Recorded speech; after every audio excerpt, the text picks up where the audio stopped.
باللہ من الشیطان الرجیم بسم اللہ الرحمن الرحیم الحمد للہ رب العالمین صدق اللہ العظیم۔ اصحاب السلام علیکم۔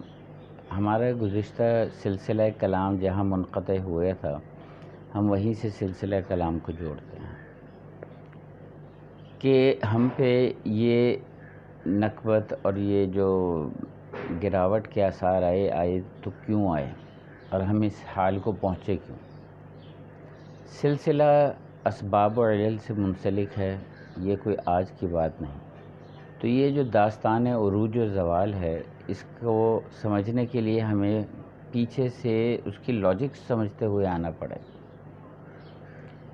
سلطان صلاح الدین ایوبی وہ خط فاصل ہیں کہ جہاں سے جنگ کی تشریح و توضیح اور اس کی جو ڈپلومیسی ہے، اس کا طریقہ کار ہے، یورپ نے وہ بالکل چینج کر دیا۔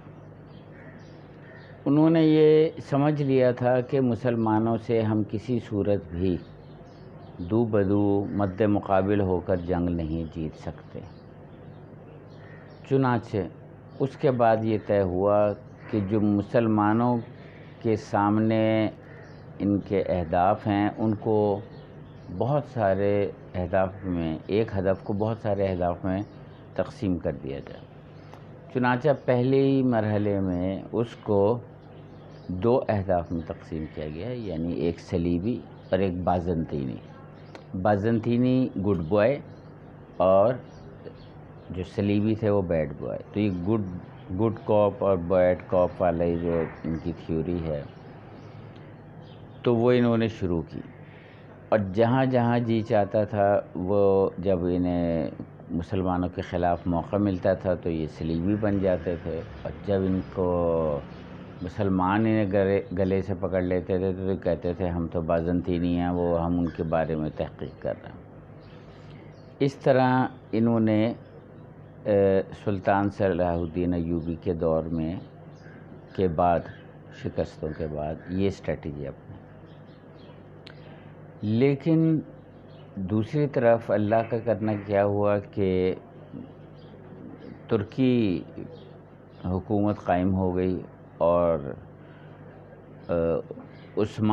سلطنت عثمانیہ کے قیام کے بعد تو یہ بہت ہی مشکل ہو گیا کہ یہ دو حکومتوں کے مابین ہدف کو تقسیم کر سکیں۔ چنانچہ انہوں نے یورپ کو کئی ممالک میں منقسم کر دیا۔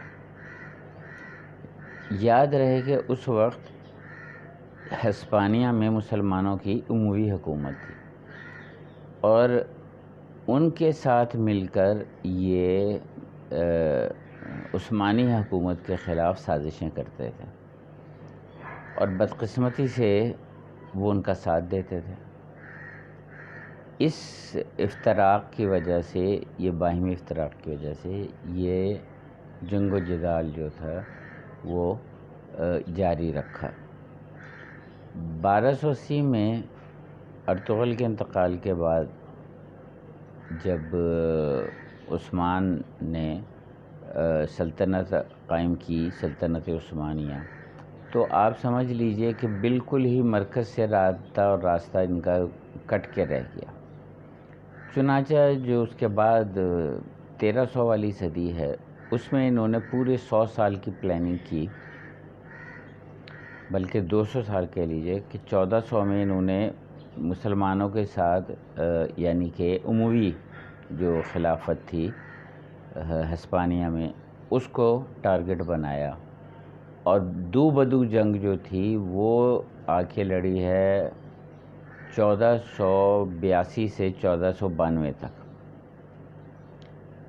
یہ 1492 تک کی جنگ کے بعد مسلمانوں کو ہسپانیہ سے نکال باہر کیا اور غرناطہ کا فال ہو گیا۔ اب اس ساری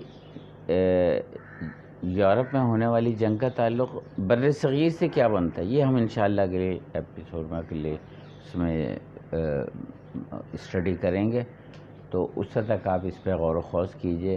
آپ کی سماعتوں کا بہت شکریہ۔ السلام علیکم ورحمۃ اللہ وبرکاتہ۔